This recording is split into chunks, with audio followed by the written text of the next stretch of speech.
Come on through, Cookie. I want to put my soapbox. That's basically it. Let's talk about drag and all its forms.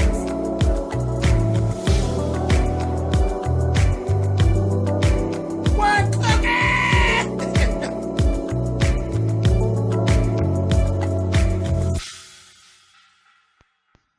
Hey guys, thanks so much for clicking on the video. This is my review for season 1, episode 3 of the Pop Game. It was a good episode.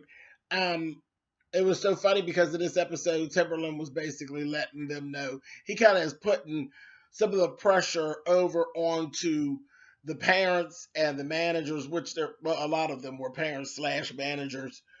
And he's not babying them anymore. And that was his whole thing. He's like, I'm not going to baby you anymore. I'm going to throw things at you because if you get ready, you ain't got, if you stay ready, you don't have to get ready. So I'm going to throw some things at you the way that they would come at you in the business. You're not going to know. And you're just going to have your A game always ready. And I was like, good. I was wondering when we would get to this part of it. And he actually sat with the adults and talked to them, and basically let them know, one-on-one, you don't push hard enough, you coddle too much, that whole thing. And as far as the kids, he came in at like 7 in the morning and had them up. Well, his assistants came at like 7 in the morning, got them up and told them, y'all are cooking breakfast. He had a list of things he wanted for breakfast. And I noticed it was so funny. They were scampering around and they're spoiled. You can see a lot of them are spoiled, don't know how to cook. Have never been in the kitchen. It's like, oh my gosh, what are we supposed to do? It was really cute. It was cute. And that's some of the things about this, like that breakfast thing, are what makes this show really work. I mean, we love all the music stuff and all of that, but when they do like the breakfast scene and stuff like that, that's when you actually remember these are just kids. They're babies. They're literally, the ages of my babies. You know what I mean? And trust me, when I tell you, my 13-year-old, I would do just like Timberland. Anything he went in that kitchen and made, baby, I'm not eating it. You didn't see him eat a thing. He didn't eat a thing. Not one thing. It was cute. It really was cute. I really sat there and chuckled and laughed for that whole first part of the show. I thought it was brilliant. I liked it. Now, again, it served another purpose because then we got to actually see the interaction of the children, and you got to see that as an adult, I wasn't too far off from what really is going on with the kids. They don't really care for Crave Tay. Okay, and this is what I was afraid of. I knew from an adult standpoint she was irritating me. I was wondering how the children felt. They don't like her. The other parents aren't too fond of her. There was even a little run-in with Crave Tay's mom and Ian's manager, and Ian's manager wasn't being rude. But Crave Tay's mom was just sitting in her feelings, and I know she could kind of sense that they're not feeling them. You know what I mean? Because they just kind of avoid them, which is what people should do with the mean girl. Because see, Crave Tay is the mean girl, and her mother is the mean girl for the adults as well. Always something quick, always something snide to say. People need to just ignore your ass because people like that can't stand to be ignored. And that's basically what they give. They don't pay any attention. They were having a conversation about the kids' performance because they actually went to Madame Tussauds and Hollywood. They went to Madame Tussauds. That was fun. That was cute to see the kids. They were just as excited. And they popped up and was like, y'all got to perform y'all song. Brilliant. And Crave Tay, the one thing she said in the whole program, she said, now we can actually put that on our resume that we sang there. I said, absolutely, baby. Absolutely. Smartest thing. So there's her head is in the business probably too much. She's just too grown, but her head is right where it needs to be. I could tell anybody now, I performed at Madame Tussauds, and here's this videotape to improve it. Got the receipts. But wonderful, and it was really good. Uh, but the parents were having a conversation about it afterwards, and they said, "Oh, she was cute." She talking about the little girl Ashlyn. She was cute, and the other one talking about Madison. Yeah, she was cute too. And then Craig Tate's mother just kind of jumped in and was like, "Oh, so you're not saying my daughter was cute?" She's like, "Well, no, your daughter's not cute. Your daughter has that swag about her." Now, I didn't find any offense to that. And I'm a parent. I have two children. I didn't find any shade being thrown because the truth of the matter is, Craig Tate's not cute. She's not cute. She's a good-looking kid, but there's nothing cute about her. She doesn't even have cute qualities.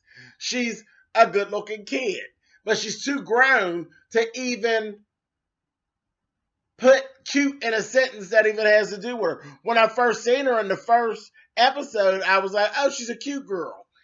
There's nothing cute about Craig Tate, and that's what the woman was saying. She said it in a nice way, and Craig Tate's mother was really feeling her. She's feeling her story, Sonny. I said, "Oh, okay, well, whatever." And it ain't gonna do that, but just create a divide because y'all are always talking mess.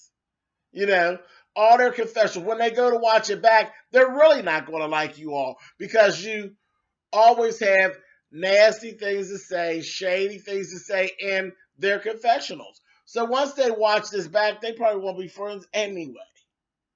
Um, but yeah, they were like, "Girl, we ain't playing a reality TV game with you." They just didn't even buy the bait. You know what I mean?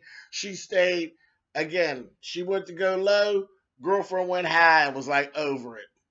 And it paid off in the end, and it was like egg on her face.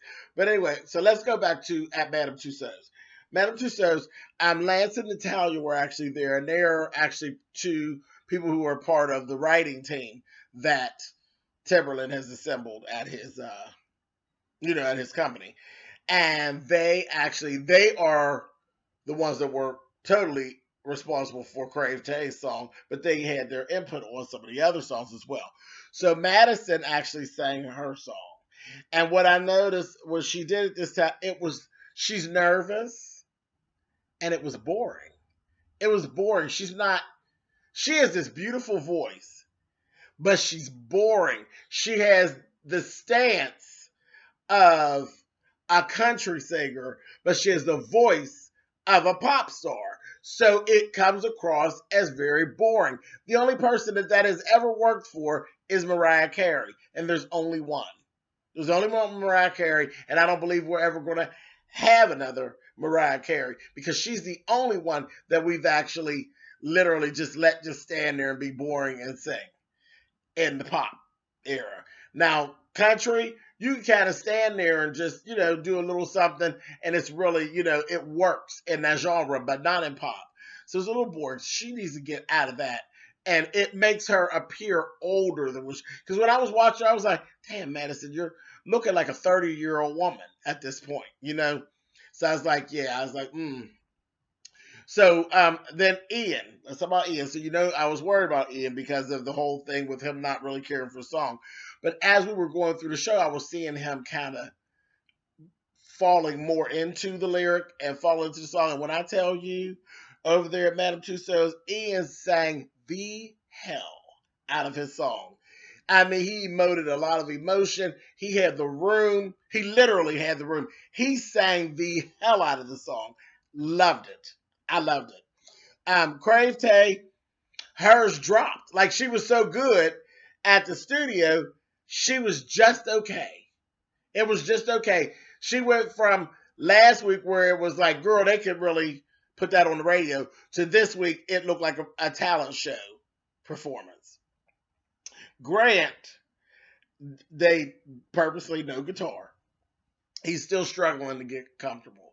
His eyes are still closed. He just really doesn't know where to be. I don't think he's actually sold on his image. Once he gets, and I don't want him to get too sold on his image. I don't want him to think that, "Oh my God, I'm Nick Jonas." But I would love him to know that I'm on my way to being Nick Jonas. I'm, that fine and have the girls chase me.